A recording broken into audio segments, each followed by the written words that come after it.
Adam Schiff walked into the Senate expecting a victory lap, but Senator John Kennedy delivered his absolute ruin. You don't wear a ski mask when you rob the American people, Adam. You wear a custom Italian suit. You stare right into a television camera, and you call it protecting democracy. The words didn't just echo in the Senate chamber, they hit the marble walls like a kinetic strike. Have you ever watched a hunter realize, in real time, that it is actually the prey?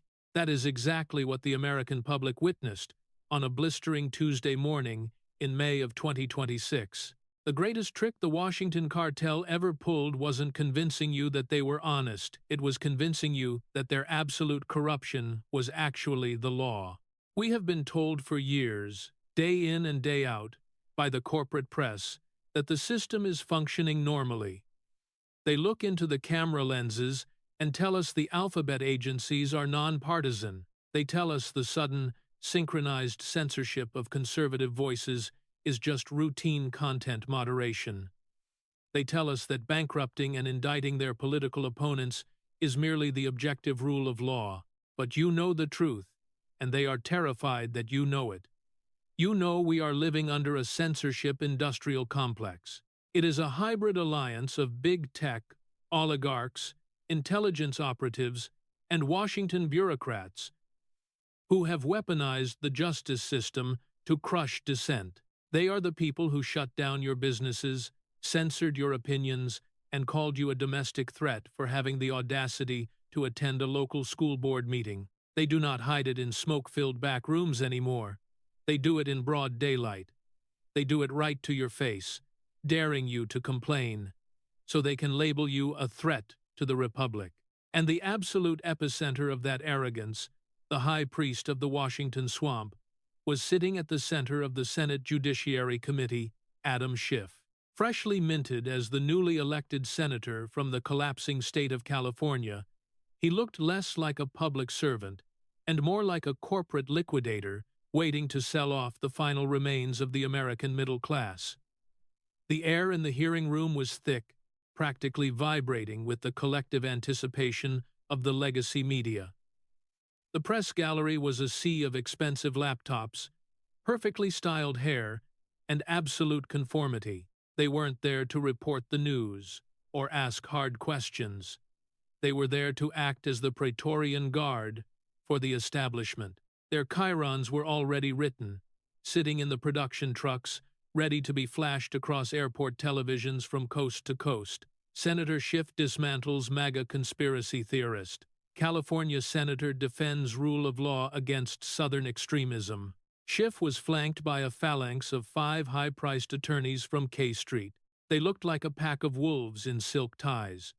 Their glowing tablets were synced, their files were encrypted, and their strategy was completely locked down. They were the ultimate insiders, the highly paid mechanics of the deep state. They were about to publicly dismantle the reputation of a man who dared to question their absolute authority. And then, the heavy mahogany doors at the back of the chamber swung open. Senator John Kennedy walked in.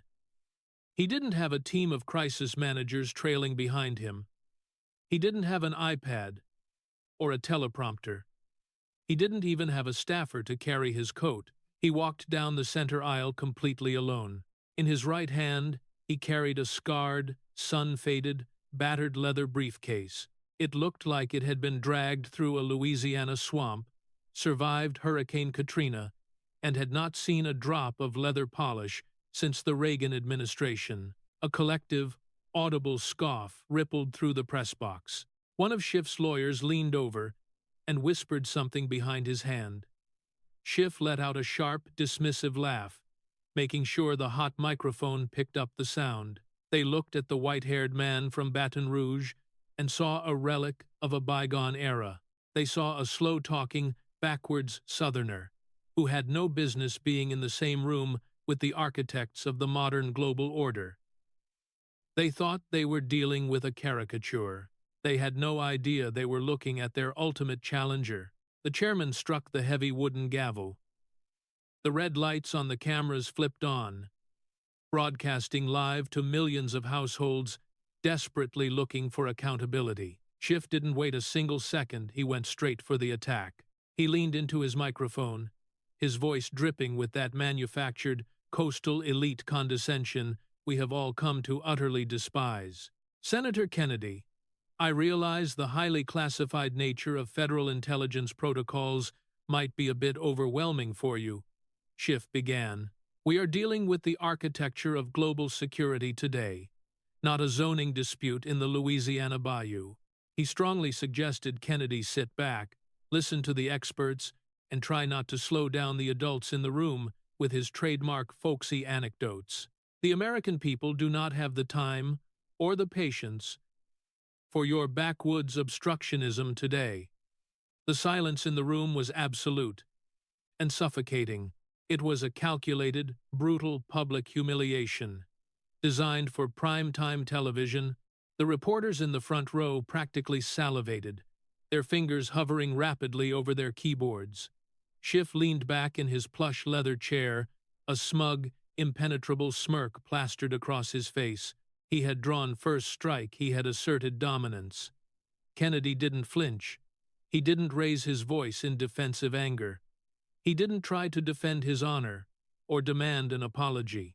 He slowly reached into his breast pocket, pulled out a completely unraveled cloth, and began cleaning his reading glasses. He took a painfully long time, 5 seconds, 10 seconds. The silence stopped being a victory lap for the establishment and started becoming extremely uncomfortable. Kennedy finally placed his glasses on the bridge of his nose. He looked right through the 5 lawyers. He looked right through the flashing cameras. He locked his eyes directly onto Adam Schiff.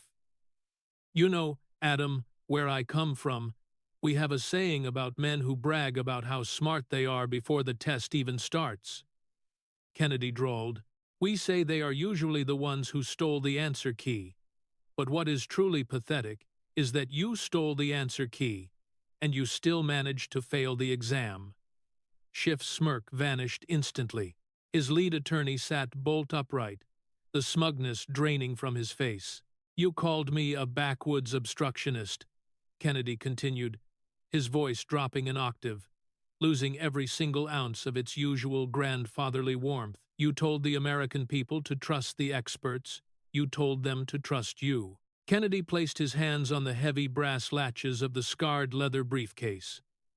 Well, I didn't bring anecdotes for the American people today. I brought an autopsy of every single lie you have peddled, packaged, and sold to this country for the last 10 years. The twin brass latches of the briefcase snapped open. The metallic sound cracked through the dead-silent Senate chamber like a judge's gavel striking a heavy stone. Class is in session, Senator, and I'm about to expel you. The metallic click of those brass latches echoing in the Senate chamber should have been a warning siren to anyone with an ounce of self-awareness. That sound was the definitive end of the political theater and the beginning of a legal reckoning. But Adam Schiff did not hear a warning. He could not hear it. When you spend your entire career inside the reinforced, soundproof bubble of the Washington establishment, you lose the ability to hear anything other than your own applause. Schiff looked at the worn leather briefcase resting on the polished mahogany desk and saw nothing but a pathetic prop. He saw a desperate, last-ditch stunt from a man he fundamentally viewed as an intellectual inferior. This is the fatal flaw of the radical left and the administrative state. They do not just disagree with you. They do not just think your policies are wrong. They genuinely, deep down in their bones, believe that you are stupid. They believe that if you do not live in a coastal zip code, if you do not have a preferred pronoun listed in your bio, and if you speak with a regional accent, you are a lower form of life. Schiff adjusted his posture, leaning forward into the microphone with the predatory confidence of a man who believes he holds all the cards. He did not know what was in those folders, and frankly, he did not care. He had the media, he had the intelligence apparatus, he had the backing of the Silicon Valley billionaires. To him, John Kennedy was not a United States senator. Kennedy was a caricature, a walking, talking stereotype that Schiff was about to use as a punching bag for the evening news cycle. "A briefcase full of paper, Senator?" Schiff asked, his voice adopting that mock, sympathetic tone usually reserved for scolding a toddler. "Is this the part where you pull out some printed-out blog posts and internet conspiracies?" Schiff chuckled, a dry, rehearsed sound that signaled the press gallery to join in. A few compliant reporters in the front row dutifully offered soft laughter. "Let us be absolutely clear about what is happening here today, John," Schiff continued, dropping the formal title to assert his perceived dominance. "You are out of your depth. You are sitting in a room where we discuss the highest echelons of national security, global intelligence networks, and the delicate architecture of the Federal Republic. This is not a county fair in Louisiana.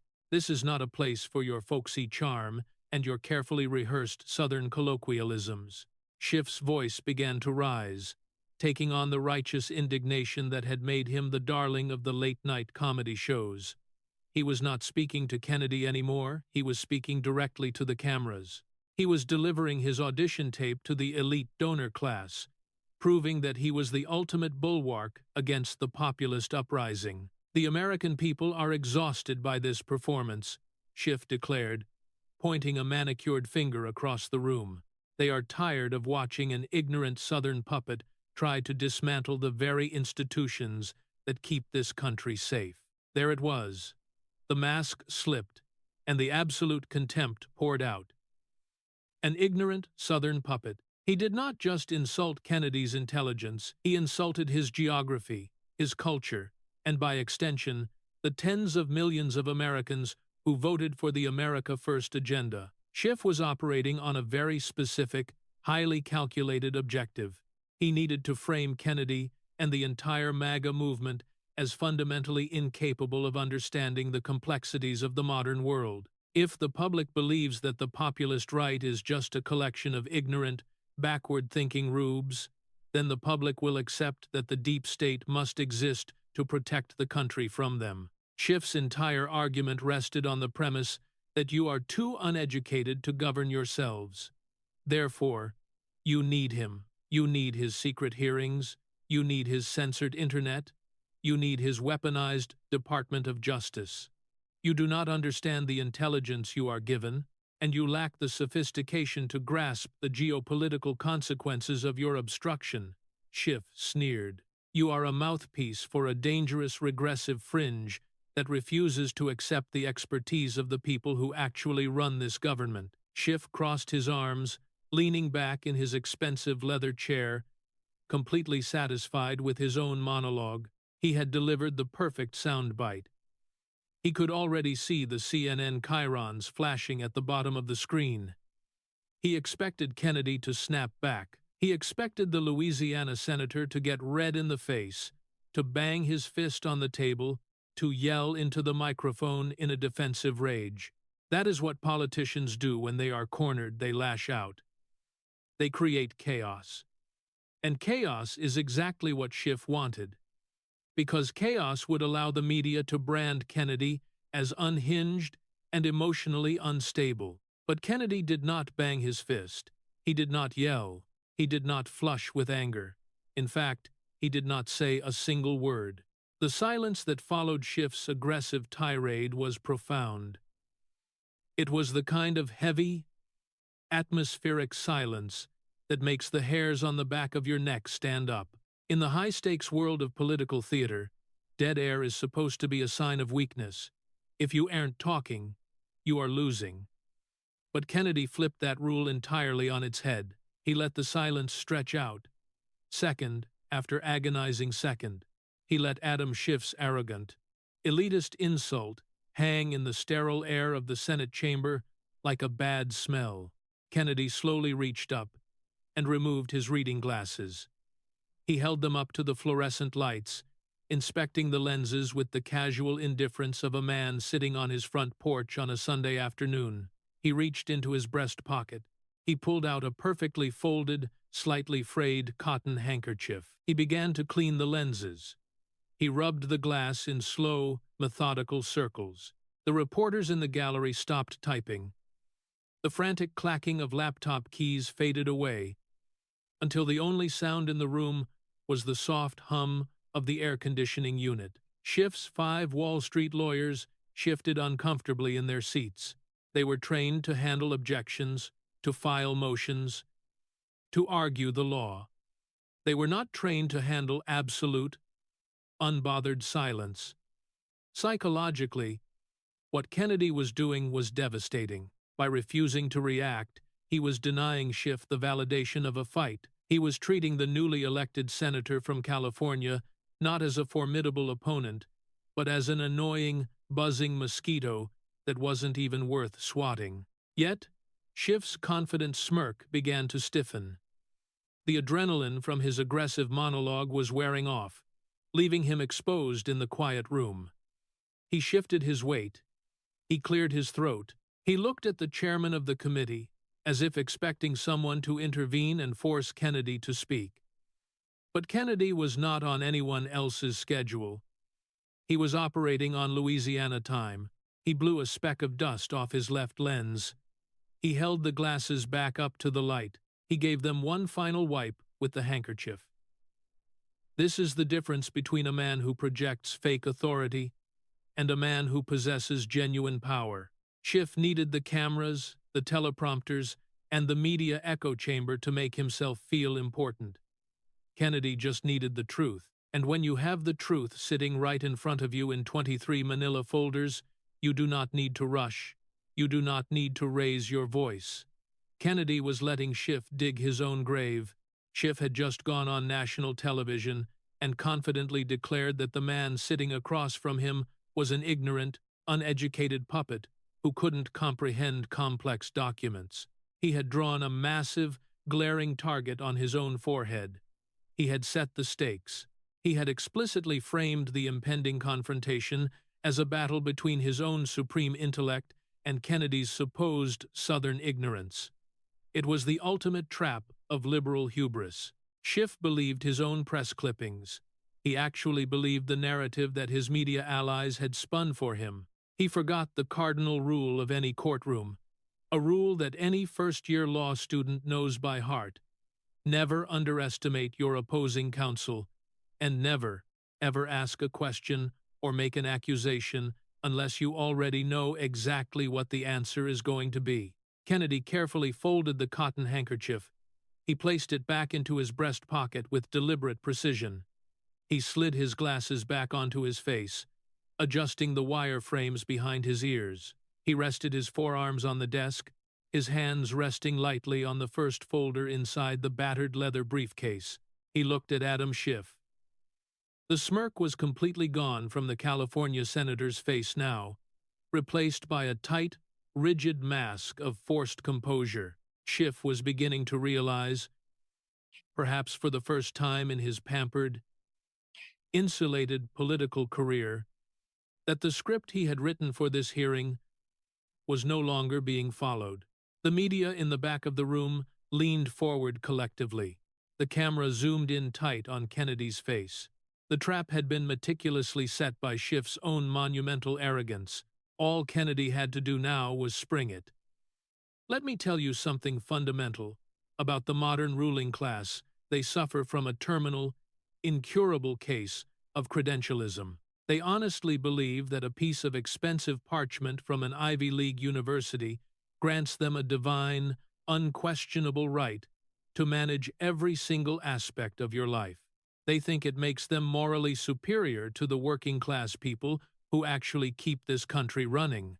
Adam Schiff built his entire political identity, his entire bloated ego, on that exact elitist premise. He looked down his perfectly contoured nose at John Kennedy, because Kennedy did not speak with the rapid, neurotic, focus-grouped cadence of a Washington insider. Schiff mistook a deliberate Southern drawl for a slow mind. He mistook politeness for weakness, and that is the greatest, most fatal miscalculation the radical left makes every single day in this country. They think you are stupid. They thought John Kennedy was stupid. Kennedy leaned closer to the microphone, his posture completely relaxed, his shoulders completely at ease. He did not raise his voice a single decibel. He didn't have to. Senator Schiff, I listened very closely to your opening remarks, Kennedy began, his voice smooth and steady. You seem profoundly concerned about my ability to comprehend the complex, sophisticated architecture of your federal intelligence protocols. You sat there on national television and you called me an ignorant Southern puppet. You heavily implied that my education, or my supposed lack thereof, makes me entirely unfit to review your life's work. A pin dropping in that Senate chamber would have sounded like a bomb going off. The reporters in the gallery were holding their breath, waiting for the trademark MAGA outrage they could clip and spin for the evening news. They wanted Kennedy to lose his temper so they could label him unhinged, but Kennedy was completely, utterly in control. Now, my mama always taught me that it is terribly impolite to brag, Kennedy continued, a faint, razor-sharp smile playing at the corners of his mouth. She used to say that a man who constantly has to tell you how smart he is usually isn't. But since you have explicitly decided to make my academic pedigree a matter of official congressional record today, I suppose we should clear the air, just so the American people don't go to bed tonight thinking they elected a complete fool to represent them. Kennedy adjusted his posture, looking directly into the bank of television cameras. I did manage to somehow muddle my way through Vanderbilt University. I know it is not the elite coastal institution you and your friends prefer, but we actually managed to read a few books down there. And then, by some stroke of pure, unadulterated Southern luck, I stumbled into the University of Virginia School of Law. I even managed to graduate with honors right there on Mr. Jefferson's beautiful campus. Kennedy paused, letting the weight of those institutions settle over the room. But he wasn't finished. I suppose the real aberration, the real glitch in the system, was when I crossed the pond. You see, Adam, I somehow tricked the selection committee into making me a Rhodes Scholar. I spent a few years over at Oxford University, Magdalen College to be precise, studying law, political philosophy, and the fundamental rights of free men. The physical reaction in the room was instantaneous and absolute. You could practically hear the oxygen being violently sucked out of the press gallery. The CNN anchors in the front row suddenly stopped typing. The 5 high-priced Wall Street lawyers sitting behind Schiff suddenly looked like they had just swallowed broken glass. Their entire multi-million-dollar legal strategy was built on bullying a backwoods caricature. They had prepared to verbally abuse a farmer. They had not prepared to cross-examine a top-tier legal scholar who had navigated the halls of Oxford while they were still trying to figure out how to pass the LSAT. Schiff's jaw tightened so hard you could see the muscles twitching through his skin. The color violently drained from his face, leaving him with a pale, sickly, panicked complexion. He had walked right into a completely avoidable, humiliating trap of his own making. He had tried to intellectually shame a man who possessed a resume that dwarfed his own. Kennedy didn't even pause to gloat. He didn't need to. The total destruction of Schiff's premise was self-evident. Kennedy reached his large, weathered hands into the battered leather briefcase. He bypassed the thick stacks of financial records, the surveillance logs, and the bank statements. He pulled out the very first folder. It was a simple, unassuming manila file. It did not have a classified red stamp on it. It did not have a top-secret government seal. Kennedy opened it and withdrew a bound stack of paper that looked noticeably old, the edges slightly yellowed by time. Now, Adam, since we have officially established that I can, in fact, read, I decided to do a little bit of homework on you, Kennedy said. I didn't consult the New York Times. I didn't ask MSNBC for their highly curated, safely fact-checked corporate opinion of your illustrious career. I went straight to the source. I went to the very document that launched your entire legal worldview. Kennedy held the bound document up high, ensuring every single camera lens in the room could catch the title. This is your thesis from Harvard Law School, the very institution that handed you the credentials you use to look down on the rest of this country. The title is absolutely fascinating. It is called Prosecutorial Ethics and the Pursuit of Truth in the Modern Justice System. You wrote this when you were young, hungry, and apparently still fully capable of recognizing what the truth actually looks like. A low murmur rolled through the gallery. Schiff gripped the edges of his polished mahogany desk, his knuckles turning completely white. I found page 47 to be particularly enlightening, Kennedy continued. Let me read your own words back to you, Senator, just to make sure my slow Southern brain is properly comprehending your high-minded Ivy League prose. Kennedy looked down at the highlighted page. Quote, "The ultimate duty of a prosecutor is not to secure a conviction at any cost. It is to serve as an impartial guardian of the truth. A prosecutor who fabricates evidence or who deliberately obscures exculpatory facts to fit a predetermined political narrative does not just violate the rights of the accused, he corrupts the very foundation of the republic and renders the justice system indistinguishable from a tyranny." Kennedy slowly closed the document. The sound of the heavy paper snapping shut echoed through the sensitive microphones like a physical blow.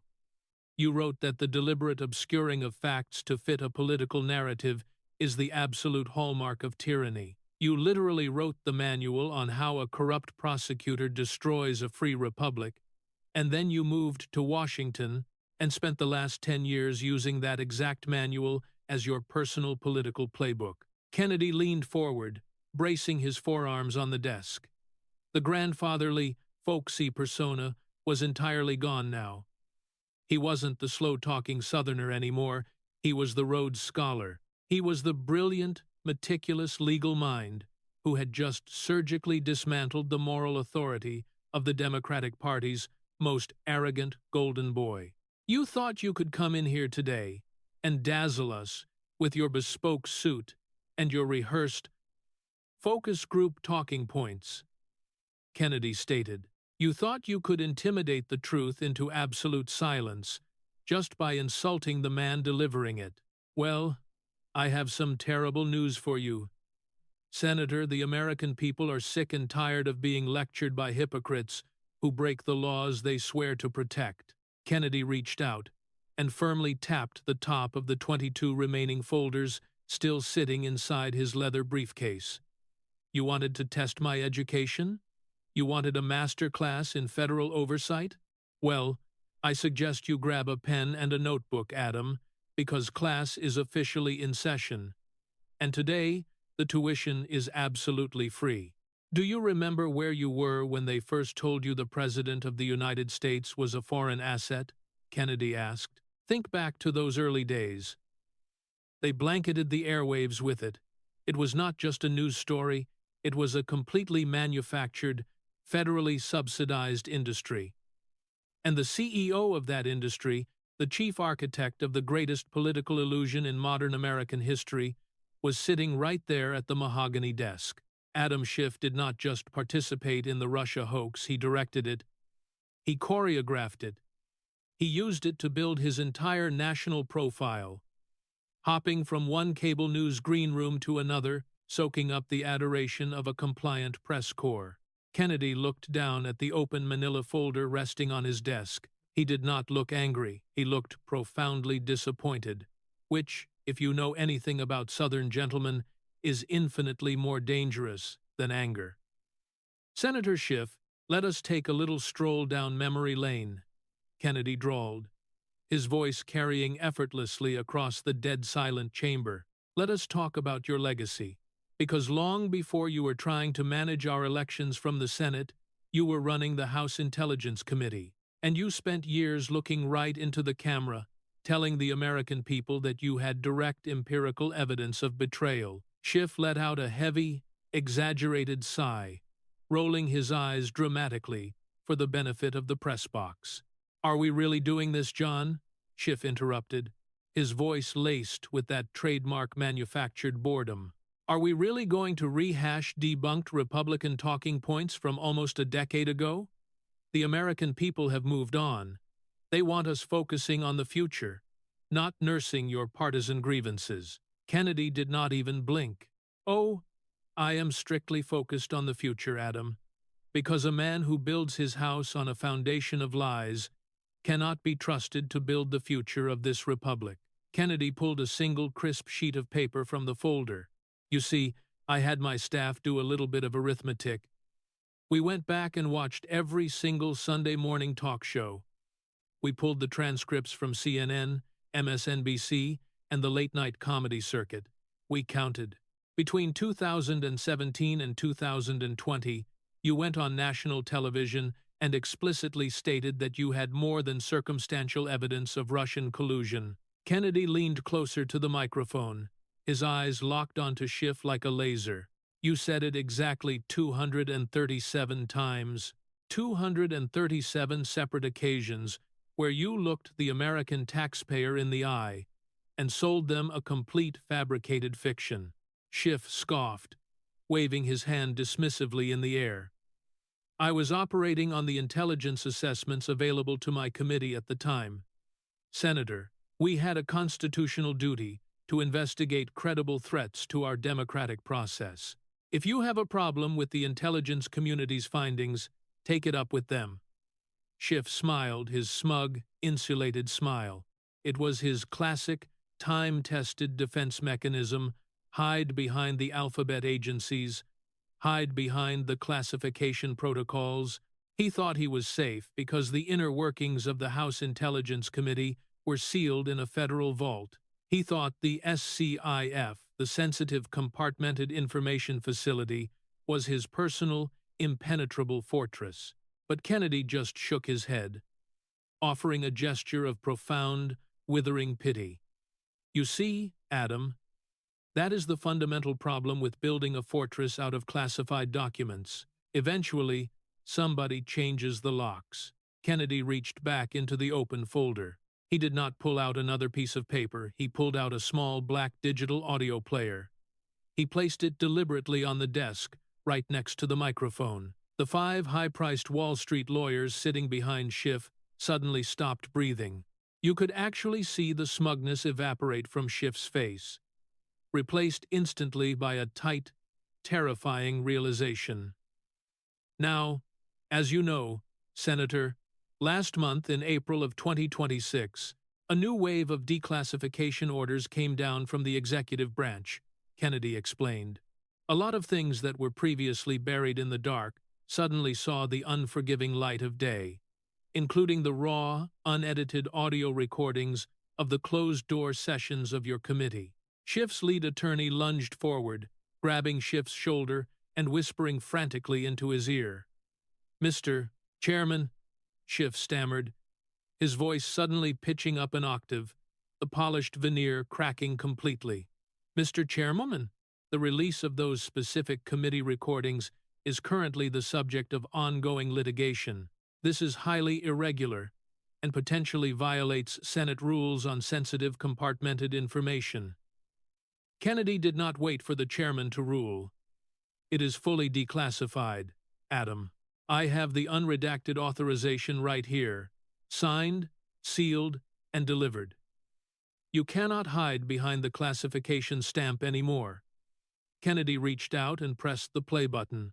The audio quality was slightly grainy, typical of a secure room recording, but the voice echoing through the chamber was unmistakable. It was Adam Schiff, but it was not the confident, booming, self-righteous voice he used on television. It was quiet. It was calculating. It was the voice of a political operative managing a crisis. "Look, I understand what the Inspector General is saying," Schiff's recorded voice stated clearly from the small speaker. "I have read the raw intercepts. We have nothing. There is zero empirical evidence of a back channel, and the primary subsource is completely compromised." Another voice on the tape, presumably an investigator or senior staffer, responded, "So how do we present this to the press tomorrow morning?" There was a heavy, Static-filled pause on the recording. Then Schiff's voice returned, cold, pragmatic, and entirely devoid of ethics. We don't. We say the investigation is highly sensitive and ongoing. We say we have seen deeply concerning evidence that we cannot share due to sources and methods. The media will do the rest of the heavy lifting for us. They want this to be true just as badly as we do. Kennedy reached out and pressed the stop button. The silence that followed was absolute. It was the terrifying silence of a collapsing political empire. The legacy reporters sitting in the gallery, the very people Schiff had mocked on that tape as willing, useful accomplices, sat frozen in their seats. They had just heard, in his own unvarnished words, exactly how they had been played for absolute fools. Kennedy picked up his notes, his drawl cutting through the tension like a straight razor. That recording, Senator Schiff, was made at 4:15 p.m. on a Tuesday afternoon. Do you know what you did the very next morning? Kennedy did not wait for an answer. At 7:30 a.m. on Wednesday, exactly 15 hours after you admitted in a secure room that you had absolutely nothing, you went live on a national morning broadcast. I have the transcript right here. The anchor asked you if there was direct evidence of collusion, and you looked right into the camera and said, "Yes, there is significant, more than circumstantial evidence in plain sight." Kennedy took off his glasses. He stared across the room at the man sitting opposite him. You didn't just lie, Adam.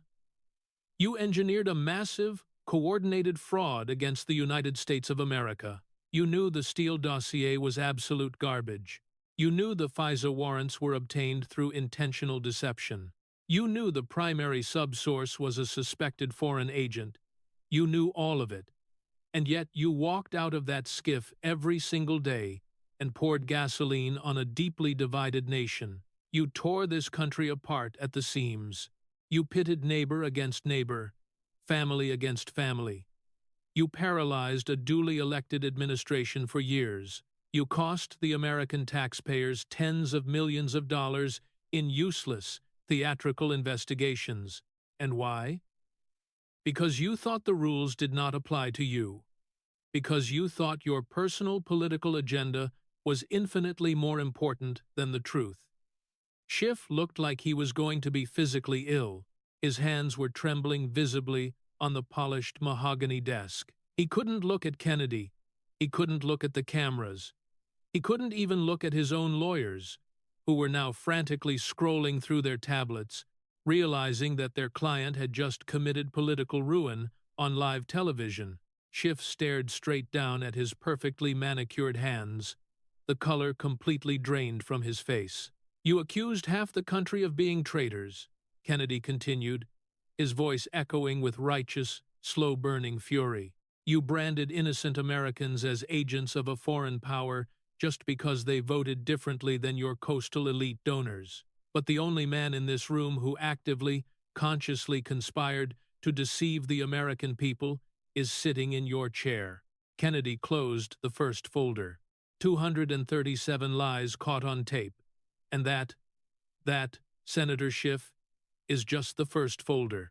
There is a specific kind of stench that emanates from the intersection of high-level politics and low-level morality. It is the smell of a rotting conscience hidden behind a $1,000 silk tie. If you thought the Russia hoax was a betrayal of the country, wait until you see the betrayal of the human soul. We are told by the radical left and by their stenographers in the media that they are the party of compassion. They tell us they are the champions of the marginalized, the protectors of the vulnerable, and the moral arbiters of our culture. They look down from their ivory towers in West Hollywood and Washington, lecturing you about your privilege while they sip vintage wine bought with the funds of the desperate. It is May of 2026, and the air in this Senate chamber just turned ice cold. Senator John Kennedy isn't looking at a laptop or a teleprompter. He is looking at folder number 7. Adam Schiff is trying to maintain his composure, but the sweat is starting to bead on his upper lip, visible even through the high-definition cameras. His legal team is whispering so loudly it sounds like a nest of disturbed vipers. They know what is in this folder. They have spent years trying to bury it under a mountain of procedural delays and media blackouts. But the deep state can only hide the truth for so long, before the weight of it collapses the ceiling. Kennedy leans forward, his voice dropping into a register that feels like a tolling bell. Senator Schiff, let us move away from the abstract world of geopolitics and talk about something much more intimate. Let us talk about your friends in California. We judge a man by the company he keeps, because a man who lies down with dogs shouldn't be surprised when he wakes up with fleas. But in your case, Adam, the dogs weren't just barking, they were dangerous. Kennedy reaches into the battered leather briefcase and pulls out a stack of photographs. He doesn't show them to the cameras, yet he just lays them face down on the mahogany desk, one by one. Do you recognize the name Ed Buck, Senator? The silence that follows that name is heavy enough to crush a man's rib cage. The corporate reporters in the press box suddenly look like they want to be anywhere else on Earth. They know the name. They helped suppress it for years because the implications were too devastating for the narrative. For those of you listening at home who haven't heard this story, Ed Buck was a high-level Democratic mega-donor. He was a fixture in the California political machine. He was a man who hosted the elite, the powerful, and the virtuous in his West Hollywood apartment. And while he was cutting checks to the Democratic Party, he was also endangering young, vulnerable black men with dangerous illegal substances. He was turned on by their suffering, by their near-fatal experiences, and eventually by their tragic losses. Kennedy picks up the first folder labeled Moral Bankruptcy. According to the Federal Election Commission records, which I have right here, Ed Buck didn't just donate to your party, Adam. He was one of your most prolific personal supporters. He channeled over $500,000 into your campaigns and your political action committees over the years, $500,000. That is a lot of moral conscience you bought with that money. Schiff's lead attorney stands up, his voice trembling with a mixture of fear and rehearsed outrage. Mr. Chairman, this is an outrageous smear tactic that has nothing to do with federal intelligence oversight. These donations were legal at the time, and any insinuation of impropriety is a gross violation of Senate decorum. Kennedy doesn't even look at the lawyer. He keeps his eyes locked on Schiff, who is now staring at a spot on the wall behind Kennedy's head. Decorum is a funny word to use when we are talking about tragic casualties in a donor's living room. Counselor, Kennedy drawls, "Sit down." The lawyer slowly sinks back into his chair, realizing that the old rules of engagement have been revoked. You see, Senator Schiff, the real tragedy isn't just that you took the money. It's that you kept taking it after the first tragic loss was carried out of that apartment in 2017, Kennedy says. You kept taking it after Gemmill Moore passed away tragically. You kept taking it after Timothy Dean passed away tragically. The entire Democratic establishment in California knew exactly what was happening in that apartment. The community was screaming for justice, but the checks kept clearing. So the politicians stayed silent. Kennedy reaches for a remote on his desk and points it at the large monitors mounted on the chamber walls. I want to show you something that the networks refused to air during your various impeachment circuses. The screen flickers to life.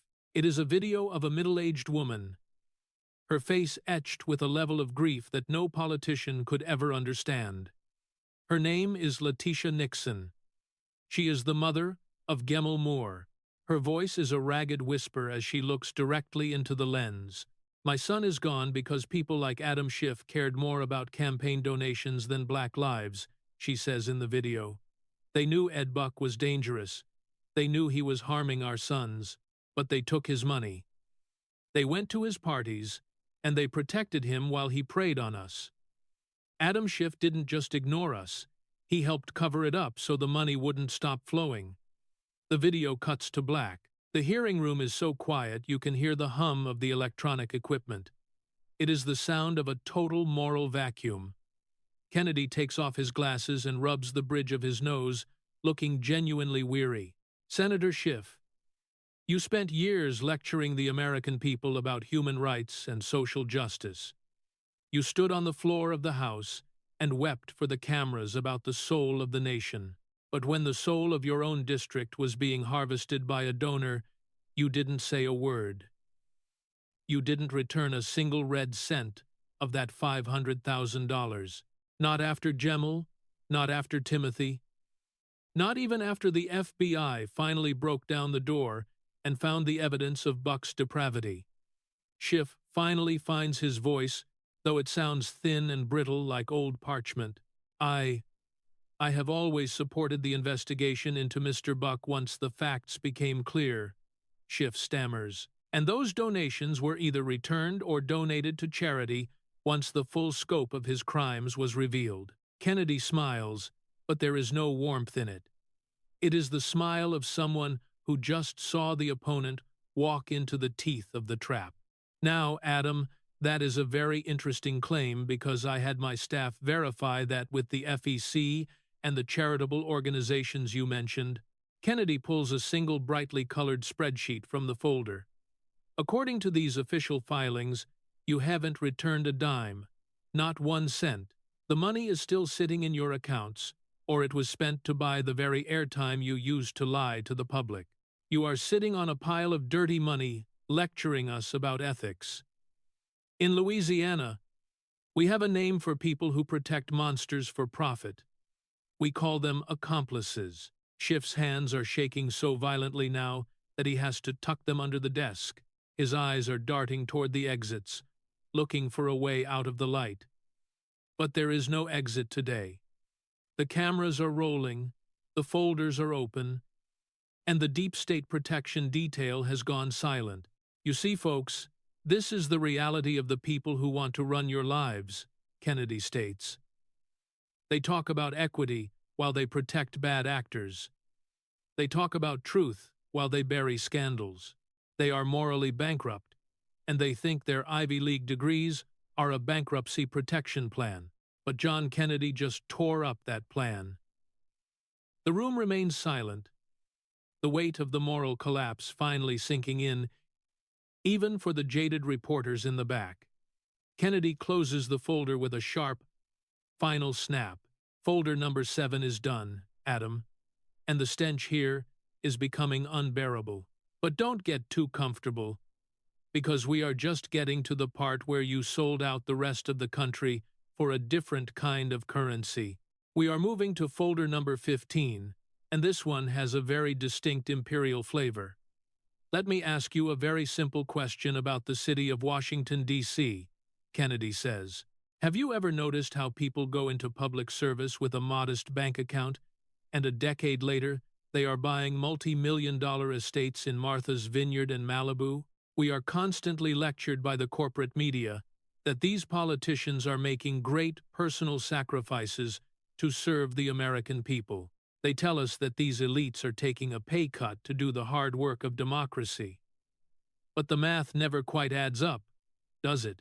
You and I both know that you cannot become a multimillionaire on a standard congressional salary of $174,000 a year. It is mathematically impossible. Unless, of course, you are selling something that doesn't actually belong to you.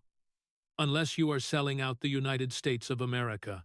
We are back inside the Senate Judiciary Committee room, and the air has turned completely toxic for the establishment. Senator Adam Schiff is sitting at his mahogany desk, looking like a man who has just been hit by a freight train, but hasn't fully realized his legs are missing. The exposure of his ties to Ed Buck and folder number 7 has left his legal team in a state of absolute, paralyzed panic.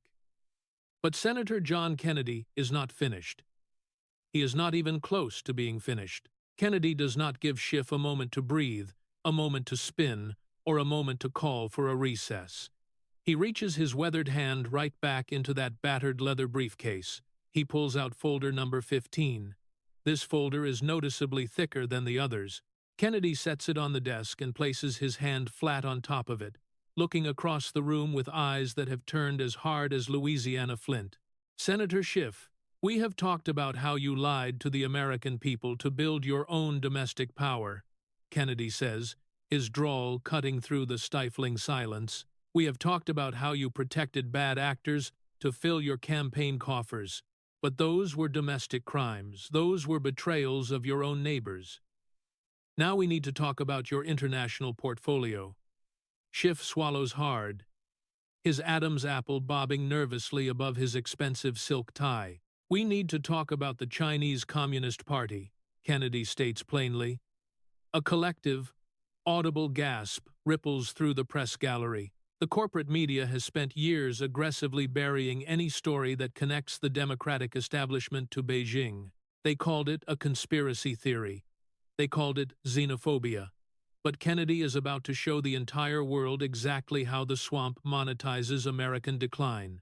You see, Adam, for a man who spent 4 years screaming that his political opponents were compromised by Russia, you have been remarkably quiet about China. Kennedy notes, you have killed every single piece of legislation in your committees that would have held Beijing accountable for intellectual property theft. You voted against tariffs that would have protected American steelworkers. You actively lobbied against restricting Chinese state-owned tech companies from accessing our national security infrastructure. Schiff immediately leans into his microphone, his voice dripping with rehearsed bureaucratic indignation. Senator Kennedy, my voting record is a matter of public policy based on nuanced macroeconomic diplomacy. We live in a globalized world. Antagonizing our largest trading partner with reckless populist sanctions is dangerous and irresponsible. Kennedy smiles. It is a terrifying smile. Nuanced macroeconomic diplomacy, Kennedy repeats slowly, savoring the absolute absurdity of the phrase. That is a very fancy way of saying you sold the American working class down the river. Kennedy opens folder number 15. He doesn't pull out a document right away. Instead, he leans perfectly still, locks eyes with Adam Schiff, and completely changes the tone, the rhythm, and the language of the hearing. Without breaking eye contact, Kennedy speaks a flawless, rapid-fire sentence in perfect Mandarin Chinese. We men's Adam. The translation, we know where your money in Macau is, Adam. For exactly 1.5 seconds, pure human instinct overrides years of careful political conditioning. Schiff's eyes widen in absolute, unfiltered terror. He flinches, leaning back in his chair. His mouth opens, and he stammers, "I." That account was Schiff freezes, his voice catching in his throat as his brain finally catches up with his mouth. He realizes what he just did. He realizes what Kennedy just proved. The Senate chamber erupts into absolute, unmanageable chaos. The CNN and MSNBC reporters in the front row drop their pens. A Republican senator at the far end of the dais actually stands up out of his chair. Kennedy just sits there, completely unbothered, letting the trap snap shut with bone-crushing finality. Well now, Kennedy drawls, switching effortlessly back to his thick Southern accent. Isn't that absolutely fascinating?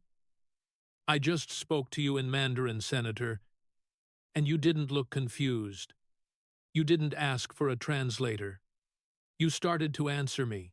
Where exactly did a congressman from Burbank, California, learn to instinctively understand the dialect of the Chinese intelligence services? Schiff's lead attorney is pulling desperately on Schiff's sleeve, literally trying to physically pull him away from the microphone. Schiff's face has gone from pale to a deep, sickly shade of crimson. I picked up a few phrases during diplomatic trips, Schiff stammers desperately. You are playing parlor tricks, Senator. Kennedy chuckles, a dark, humorless sound. A parlor trick is pulling a rabbit out of a hat. Adam. What I just did was pull a traitor out of a tailored suit.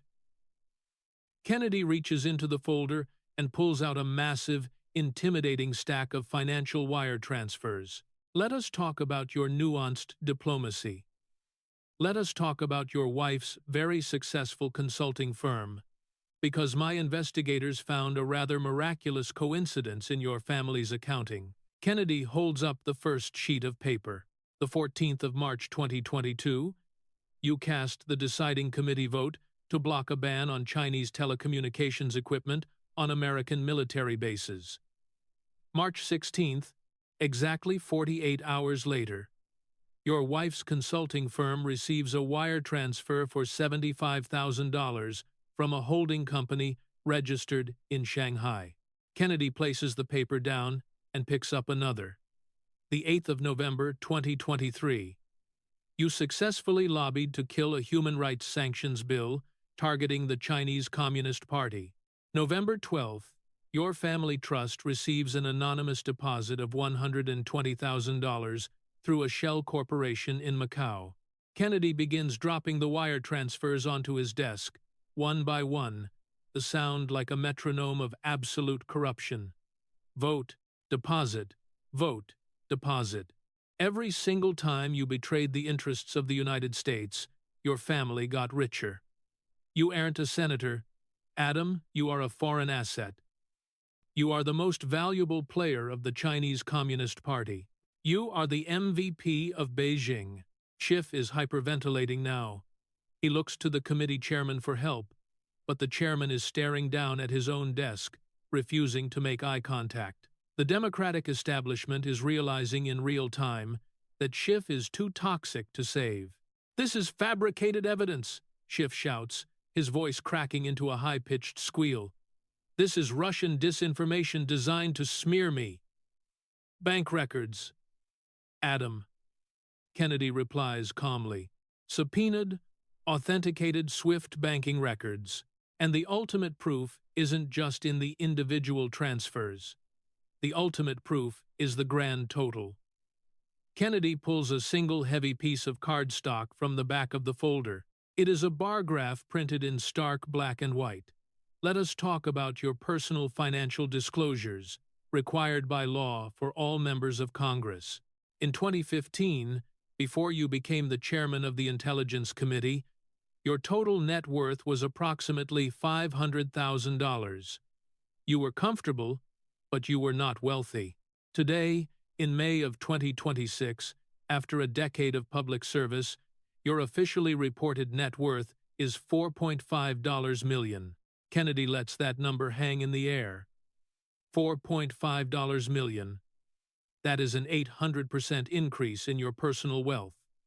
During that same time period, inflation crushed the American middle class.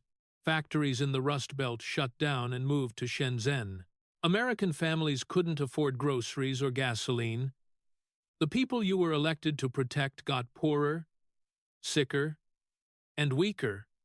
But you, Adam, you got incredibly, inexplicably rich.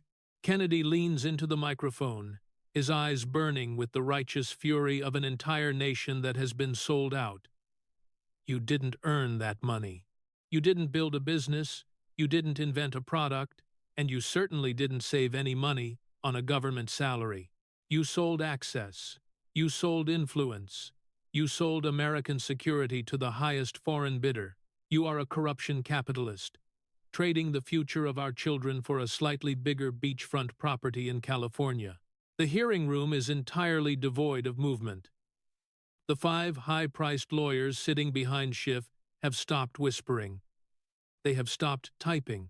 They are simply staring at the floor, calculating the professional cost of sitting too close to a man who is about to be indicted for treason. Folder number 15 is closed, Senator Kennedy says quietly. But the damage you have done to this republic will take generations to fix. We are not going to let you hide behind the system anymore because the system is broken, and you are the one who broke it. There is a fundamental truth about Washington, D.C., that the corporate media will never, ever tell you. They want you to believe that the establishment is a brotherhood. They want you to think it is an impenetrable fortress built on deep ideological loyalty. But that is a complete lie. There is no loyalty in the swamp. There are only alliances of convenience, held together by the very fragile glue of shared complicity and billable hours. And when the ship finally hits the iceberg, the rats do not stay and play the violin. They scramble for the lifeboats, and they will step on your neck to get a seat. We are at the absolute apex of the hearing. The atmosphere in the Senate Judiciary Committee room has shifted from uncomfortable to practically apocalyptic. Folder number 15 has been opened. The SWIFT banking records, the shell companies in Macau, the undeniable proof of foreign influence, it is all sitting right there, bathed in the harsh glare of the television lights. Senator Adam Schiff is staring at those documents like a man looking at his own obituary. But if you want to understand how power really works in this country, do not look at Schiff. Look at the man sitting directly over his right shoulder. Look at his lead attorney. This is a man who charges $2,000 an hour. He is a K Street apex predator. A man who has made a very comfortable living defending the indefensible. He has defended corrupt CEOs, disgraced politicians, and insider traders. He knows how to handle a bad news cycle. He knows how to bury a scandal in procedural motions and jurisdictional disputes. But he also knows the difference between a political scandal and a federal espionage indictment. You can spin a bad vote. You can spin an inappropriate campaign donation. You cannot spin authenticated, synchronized bank transfers from the Chinese Communist Party. The lawyer is looking at the bar graph John Kennedy just presented. He is looking at the 800% increase in Adam Schiff's net worth. He is doing the math in his head, not just on Schiff's finances, but on his own survival, because an attorney cannot suborn perjury. An attorney cannot knowingly present a false defense without risking disbarment, or worse, becoming an unindicted co-conspirator in a racketeer-influenced and corrupt organization's case. The camera catches the exact moment the lawyer makes his calculation. It is a subtle shift, a sudden tightening of the jaw, a cold, dead look in the eyes. He reaches forward and begins to silently gather his papers. He stacks his legal pads. He closes his expensive leather portfolio. Schiff is still hyperventilating, still trying to stammer out a defense about macroeconomic diplomacy, completely oblivious to what is happening right behind him. But Kennedy sees it. Kennedy stops talking and just watches. The silence spreads from the witness table to the press gallery, until every single eye in the room is fixed on Schiff's lead counsel. The lawyer stands up. He straightens his tailored suit jacket. He presses the button on his own microphone. "Mr. Chairman," the lawyer says, his voice cold, flat, and completely devoid of emotion. The chairman of the committee looks down, his face a mask of absolute shock. "Yes, Counselor?" the chairman asks. "I need to state for the official record that, as of this exact moment, I and my firm can no longer represent Senator Schiff in this or any other matter." The words drop into the room like an anvil. Schiff spins around in his chair so fast he nearly knocks over his glass of water. "What are you doing?" Schiff hisses, his voice cracking, caught on the hot mic. "Sit down!" The lawyer does not even look at his now former client. He looks directly at the chairman, and then respectfully at Senator John Kennedy. Pursuant to the rules of professional conduct, specifically regarding irreconcilable ethical conflicts and the sudden presentation of evidence of which counsel was previously unaware, I must immediately withdraw. I advise the senator to seek new independent legal representation. The lawyer reaches down, picks up his briefcase, turns on his heel, and walks out. He does not run. He does not look back. He walks with the brisk, purposeful stride of a man fleeing a burning building. He walks straight down the center aisle, the heavy mahogany doors opening and closing behind him. The four junior lawyers remaining at the table look at each other in absolute, wide-eyed terror. Without a word, two of them immediately begin packing their bags. They do not even bother to make a statement to the microphone. They simply stand up and follow their boss out the door, abandoning Adam Schiff on live national television. This is what the collapse of the deep state actually looks like. It does not happen with a dramatic shootout. It happens with the quiet, cowardly rustle of briefcases being packed by men trying to save their own skins. Schiff is now sitting at the table completely and utterly isolated. The phalanx of protection is gone. He turns back to face the dais, his face pale, his eyes wide and panicked. He looks like a man who has just realized he stepped on a landmine, and he is just waiting for the click. Senator John Kennedy does not gloat. He does not smile. He leans forward, resting his elbows on the desk, peering over his reading glasses.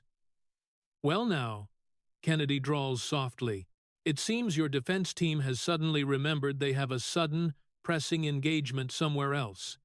Maybe they remembered a dentist appointment.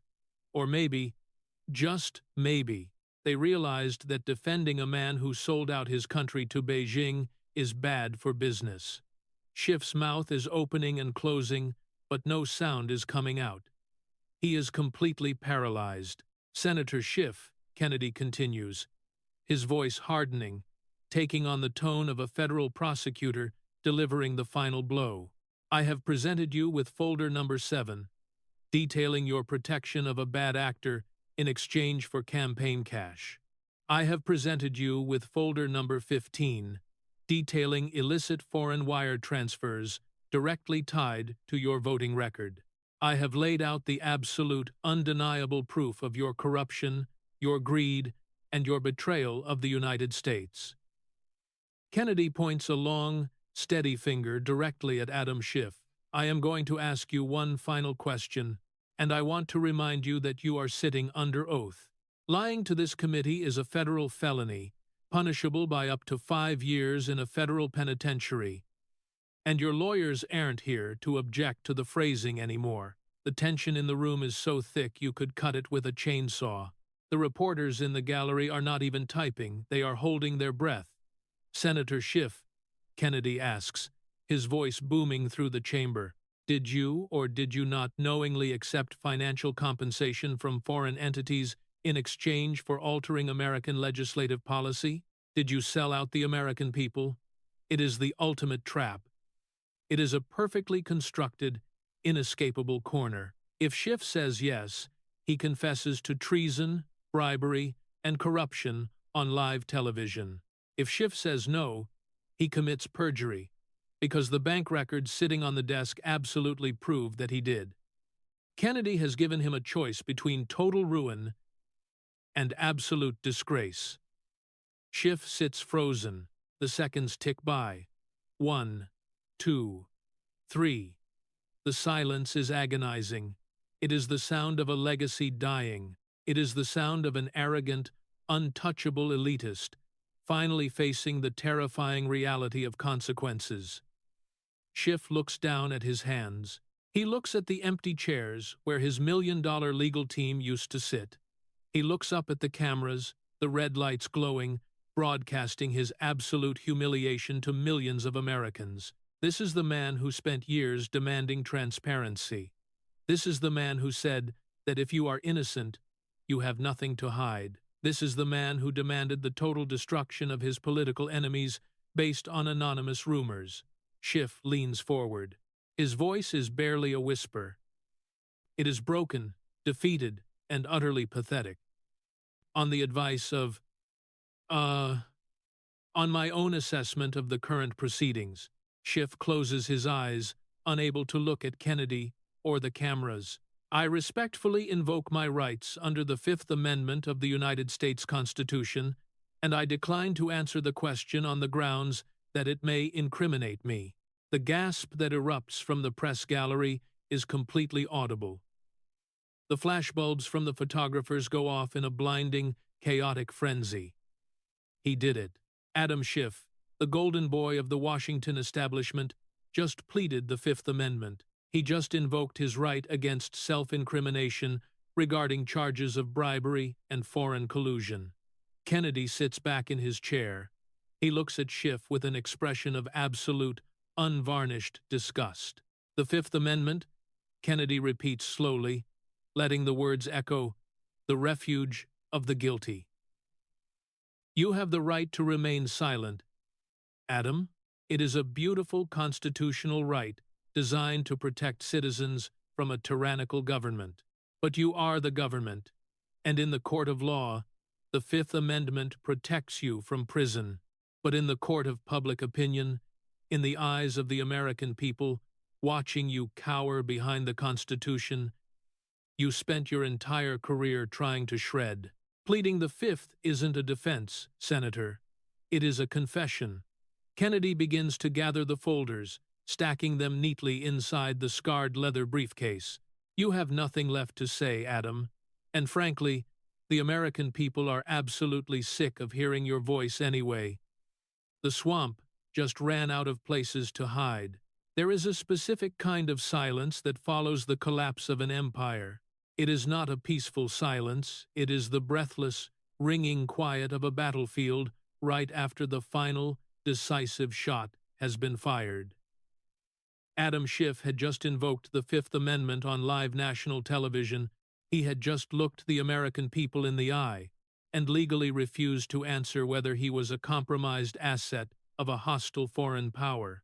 The golden boy of the Washington establishment, the man who spent years moralizing to the rest of us about the sanctity of our democracy, was hiding behind the Constitution to stay out of a federal penitentiary. The press gallery, usually a hive of buzzing, frantic energy, was completely paralyzed. The stenographers of the corporate media didn't know what to type. Their editors in New York and Atlanta were screaming into their earpieces, demanding a spin, a pivot, a distraction. But there was no spin left. You cannot fact-check a man's own confession of absolute guilt. Senator John Kennedy did not cheer. He did not bang his fist on the mahogany desk or play to the cameras like a cheap Hollywood actor. He sat there, the absolute picture of Southern stoicism, looking at the broken, trembling shell of a man sitting across from him. Schiff was staring at the table, his shoulders slumped, his political career bleeding out on the Senate floor. Pleading the Fifth is your absolute right, Adam, Kennedy drawled, his voice low, steady, and devoid of any sympathy. But it is not a magic wand. It protects you from testifying against yourself today, but it does not protect you from the overwhelming mountain of evidence sitting right here on this desk. Kennedy reached out and placed his large, weathered hand flat on top of folder number 15. The American people have seen enough. They have heard enough. And frankly, the air in this room has gotten too toxic to breathe.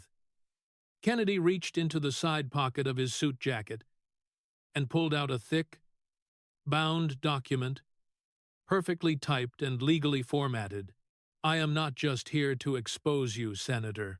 I am here to ensure that the concept of equal justice under the law actually means something in this country again.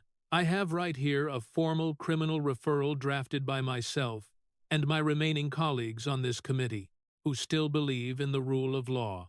Kennedy put his reading glasses back on, the lenses catching the bright glare of the television lights. This referral is being submitted immediately to the Department of Justice, the Federal Bureau of Investigation, and the Office of the Director of National Intelligence. It contains 98 distinct, documented federal charges against you, Adam. The number echoed through the chamber. 98 federal charges. Even the Democratic senators sitting on the dais, the people who had protected Schiff for a decade, physically recoiled. They were watching a political dismantling, and they were desperate to avoid the fallout. Let me just give the American people a brief summary of what you are going to be facing, Kennedy said, reading from the document. 17 counts of perjury for every time you lied to Congress under oath about the Russia hoax. 23 counts of unauthorized disclosure of classified intelligence leaked selectively to your friends in the media to manipulate financial markets and public opinion. 11 counts of obstruction of justice, including witness tampering and the deliberate suppression of exculpatory evidence. Kennedy turned the page, his voice taking on the uncompromising rhythm of a judge reading a life sentence. 7 counts of violations under the Racketeer Influenced and Corrupt Organizations Act, otherwise known as RICO, because you didn't just break the law, Adam, you ran your Senate office like a criminal enterprise. 31 counts of campaign finance violations directly tied to the dirty money you took from bad actors like Ed Buck.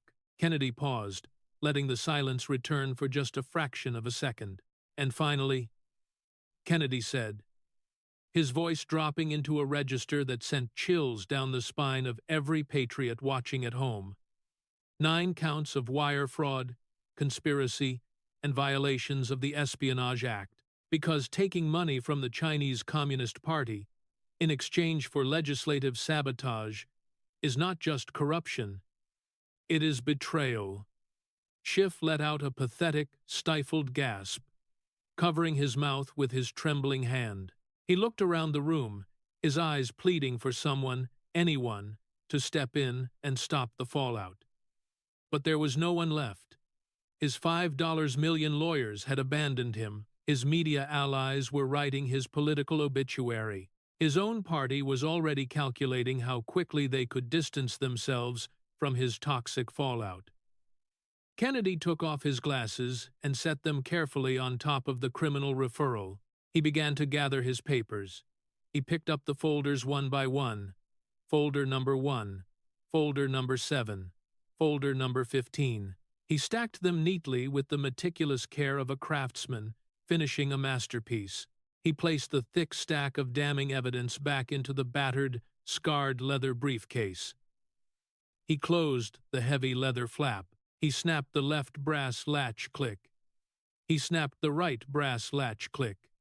Those 2 metallic sounds were the final nails in the coffin of Adam Schiff's untouchable Washington empire.